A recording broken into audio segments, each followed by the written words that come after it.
You are not my genuine sister in law. Why pretend in front of me?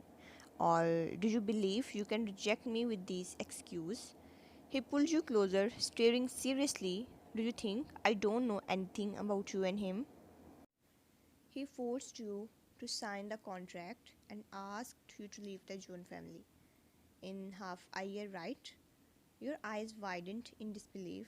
This matter was supposed to be a secret between you and Jungkook, shared only with Minho and Jeon. No one else should know about it, especially not Yuri. How did he find out?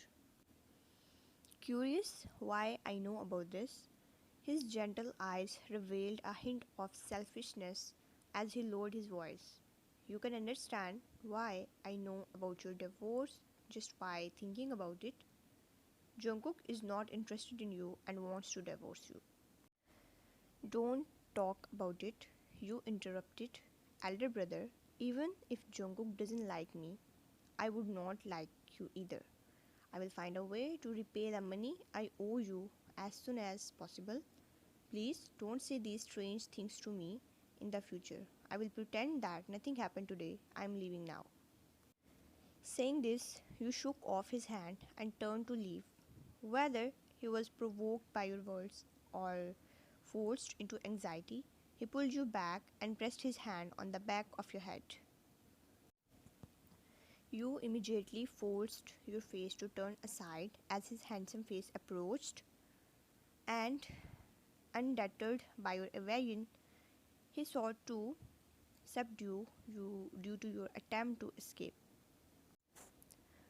He held your chin with one hand and pressed his thin lips against yours. You called out in a low voice while hiding. The street bustling with people passing by, yet no one intervened. After all, the two of you had been standing there talking for a while. He was tall and handsome, seemingly an excellent person. John Jonghan, you pushed him away and immediately raised your hand to slap him. You almost used all your strength, venting your anger and shame from being on the street. His face turned to the side with great pain, and quickly a five-finger mark appeared on his handsome and fair face. You hit me. A drop of blood flowed from his mouth. He looked at you with eyes full of injuries and smiled bitterly. You really hate me, don't you? Seeing the corner of his mouth bleeding, you couldn't bear it. Your hand clenched the corner of your clothes. I didn't do it on purpose. You went too far. Did I go too far? He laughed lowly. I treated you sincerely, but you abandoned me like a broken shoe. What about Jungkook? He treated you that way, but you still treated him sincerely. Why are you stupid? No matter how stupid I am, it has nothing to do with you. If you do this again in the future, I will really be very rude to you. After saying this, you left in your high heels, leaving him standing alone. He kept his eyes on you until you disappeared from his sight. An unknown amount of time passed, and he stood there until a little girl came by his side, asking if he was okay and handing him a tissue. However, he wiped the blood with his hand and licked his lips. It was salty, and the bitterness in his eyes intensified. He didn't expect you to appear weak, but the slap you gave him was painful. The girl offered the tissue again, muttering. He usually looked gentle, but his heart was hurtless. He regarded the girl with clear estrangement. Thank you, no need. Feeling awkward due to his rejection, the girl apologized, expressing her concern. He ignored her and glanced at her indifferently, looking away while still following the direction you had left. He didn't know if that girl would be able to return to the Joan family smoothly. After all, your condition today was not right. He still had to follow you and take a look. The girl, whose face turned red, saw that he didn't even look at her and immediately stepped forward. Are you still going to look for her? He frowned and stopped walking. Do you have any questions? No, I just want to remind you that he doesn't seem to like you. If you go find her again, you might be hated by her.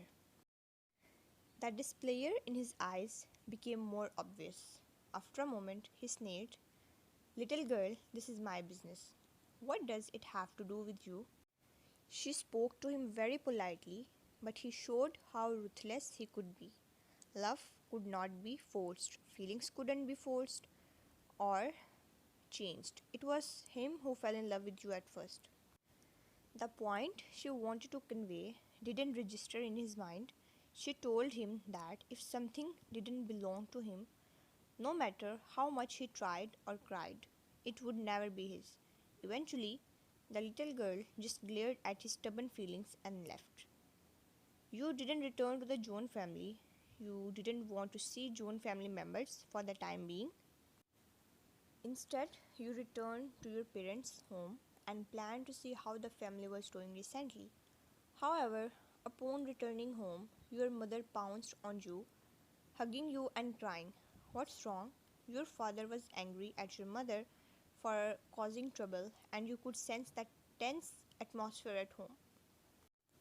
Upon inquiring, you learned that your mother had gambled the money, hoping to increase their funds. However, the other party turned out to be a fraud, taking all the money and running away. Shocked, you suggested informing the police, but your parents panicked. Despite this, you calmly reached for your phone to call the police. However, your mother stopped you, claiming they would be in trouble if the police got involved. The person was a fraud and deserved punishment, but the real issue was your own mother.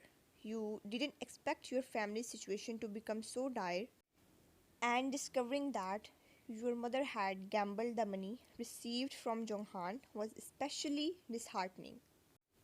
She had assumed that you married into the Joan family, had become rich, and she flaunted this to others. However, she was fooled in return.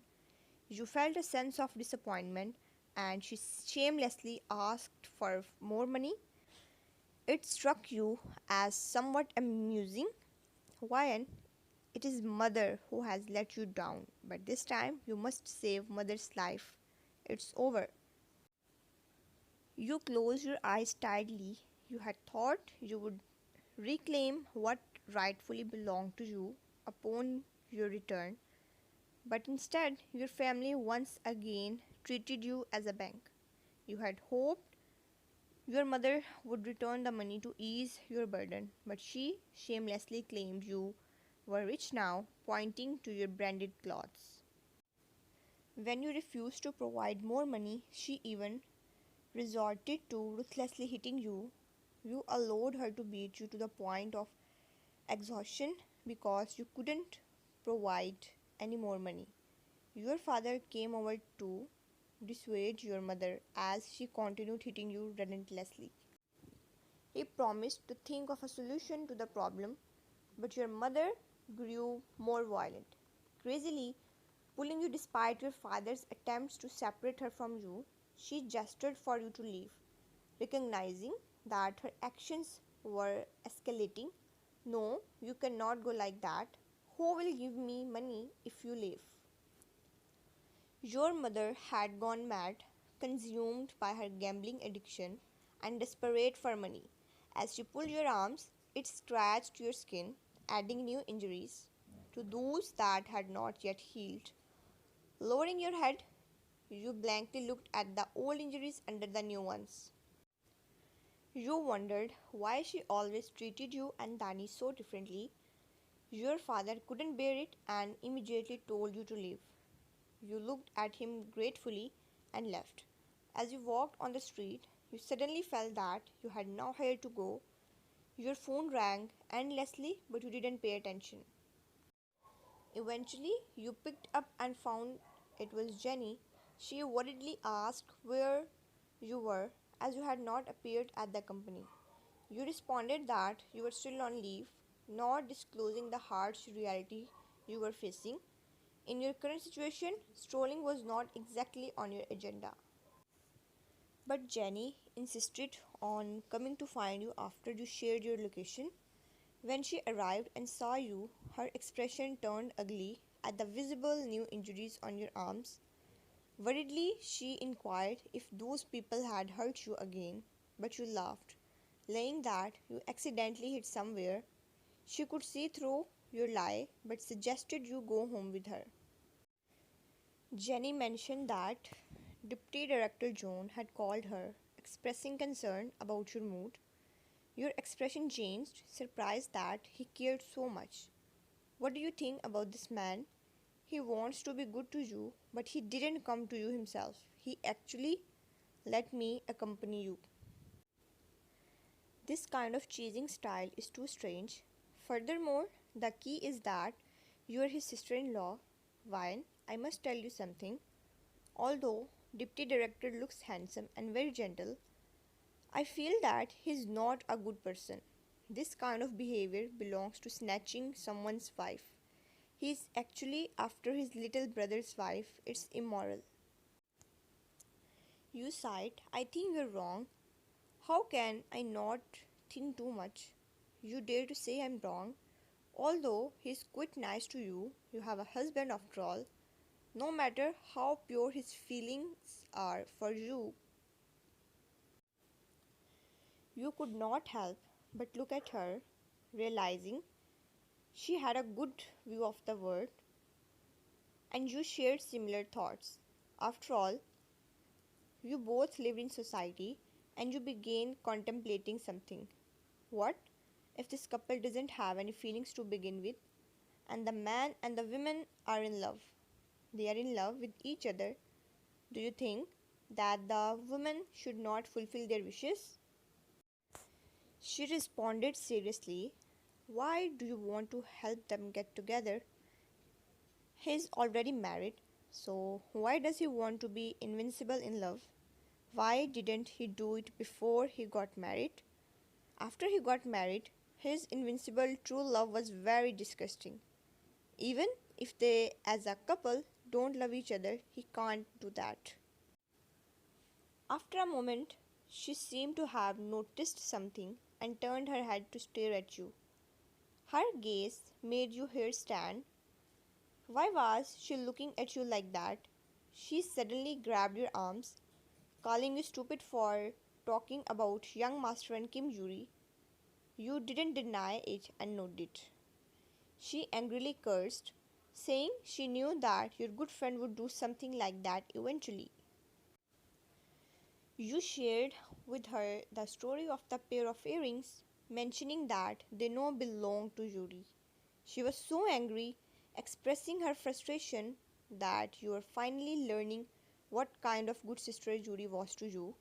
You sighed calmly, knowing how much your heart was in turmoil. This kind of thing does not have a single right or wrong. As long as one side refuses, the two of them will not be together. So you are confirming that the two of them are together? Jenny asked, and you nodded. What do you mean? Did you ask Jungkook yourself? Did he tell you he didn't love you but loves Kim Juri? Of course not. That doesn't count as them liking each other. Is there something wrong with your brain? Did you come up with that? She flickered your forehead and you let out a surprised sound covering your forehead. So you think that pair of earrings was given to her by young Master John? Love makes people stupid. Maybe Yuri stole it. Her words brought you back to reality, but you could not believe that Yuri would do such a thing. She was the first Miss Kim of the Kim family. Why would she engage in such actions? And how could she steal something from his suit pocket unless he embraced her or was close to her? Don't believe it. It's not like I have never interacted with her before.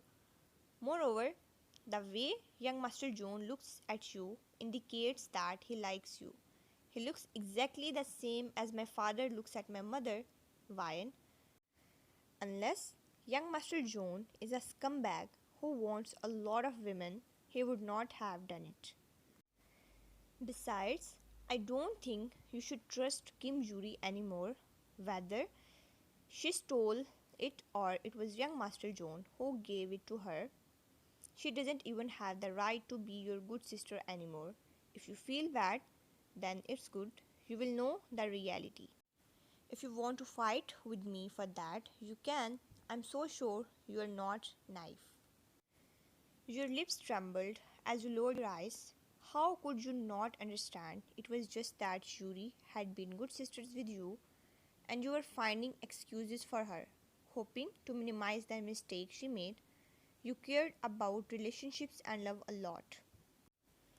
Jenny motivated you, saying that if you really liked Jungkook, you should not give up and should investigate the matter. You needed to question Jungkook, who was already married. What was wrong with him? Did he want to cheat on you with your best friend? You should not just fulfill his wish.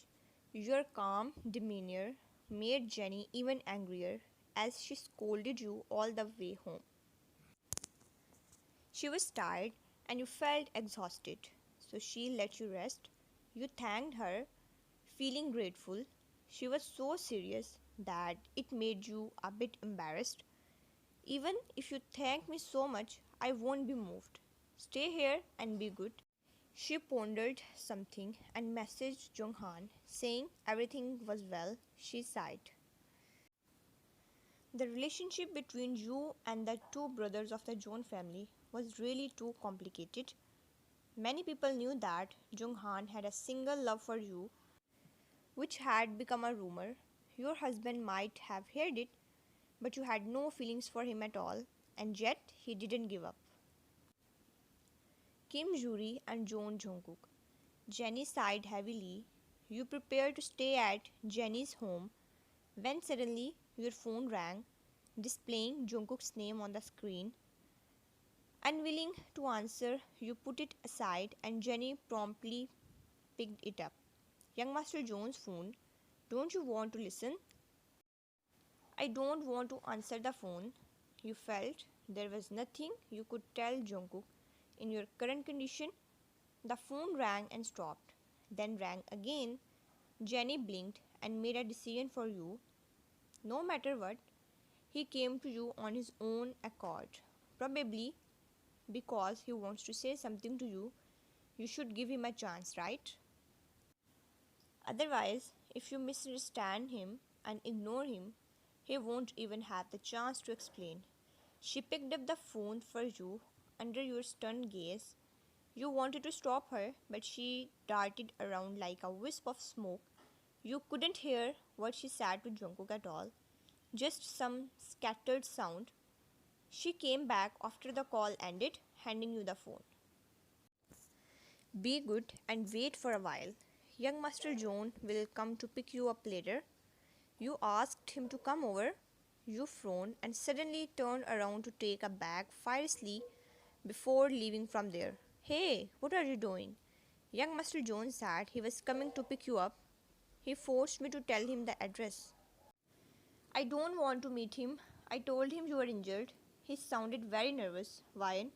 Perhaps you should give him a chance to explain. She pressed your shoulder serious.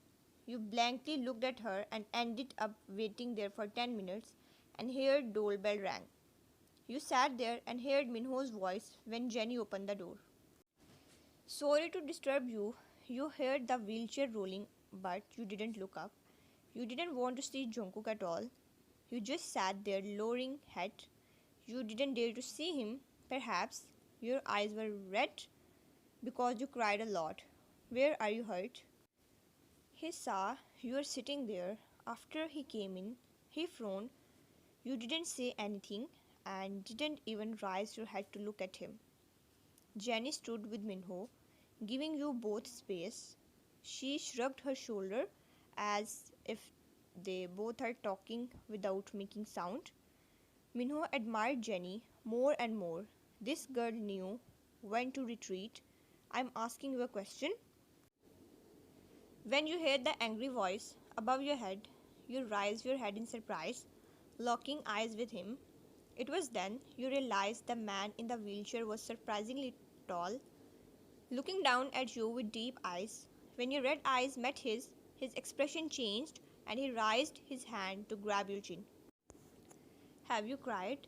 He was a big man, and his hand movements were neither light nor heavy, causing you to unconsciously he frowned, releasing his grip and then changing it to hold your waist, pulling you into his arms. What are you doing? When you finally reacted, you were already in his arms. Considering that Jenny and Minho were watching, you pushed him away in embarrassment and anger. However, he held you tightly, maneuvering the wheelchair with his other hand. Come home with me. Jenny and Minho quickly walked to the side, making way for the two of you. You struggled, but your strength was no match for his. You were forcefully brought along with him, sitting in a wheelchair, hugging you tightly. His strength was surprisingly great for someone with disabilities. Jenny urged Minho to follow, and he nodded before following the two of you. After returning to the John family, you quickly jumped out of his arms, got out of the car, and hurriedly went upstairs to the room. Jungkook sensed that your mood today was very strange, especially the redness in your eyes that had genuinely touched his heart. Thinking about the pair of earrings he had carefully selected, he reached into his pocket, took out the small box, and opened it to gaze at the shining earrings. Minho, Jungkook's assistant, thought of something and dared to step forward. Young master, young madam seems to be in a bad mood. Why don't you? Jungkook scolded. I know what I should do, he said coldly. But young master, if you don't take action, I'm afraid young madam will run away and you will regret it. Jungkook fell silent. Secrets cannot be hidden forever. Young madam will find out sooner or later. Kim Yuri is her good friend, and although young madam usually appears quiet, you should know her personality better than me. I guess she will not tolerate all of this. Jungkook's piercing gaze swept towards him, and Minho was so scared that he looked elsewhere, as if he had not said anything just now. Jungkook then chased after you into the room. The room was peaceful before Jungkook entered, but now his aura filled every corner. Your back was facing him as you tried hard to ignore him, but he had no intention of letting you go. Where are you hurt? Let me see. His tone was gentle, as if he had done something wrong and was trying to coax his upset wife.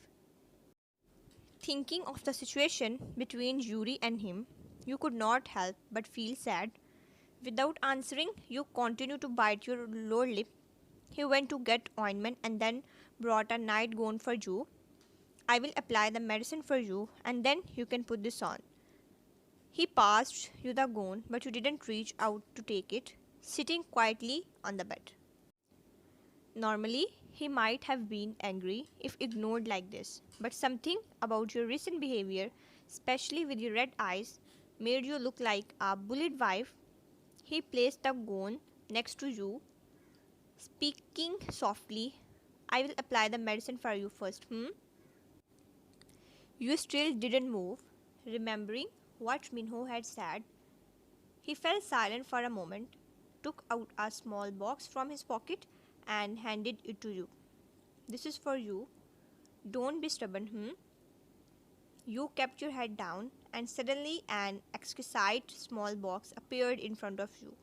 The shape of the small box was very similar to one you had seen before, but it was definitely not the same. Slowly, you moved and reached out to take the box, open it, and take a look. Seeing that you finally had a reaction, his lips couldn't help but curve into a smile. Perhaps Lee Minho was right. Giving you a gift earlier would make you happy. Sure enough, girls like these things, but not you.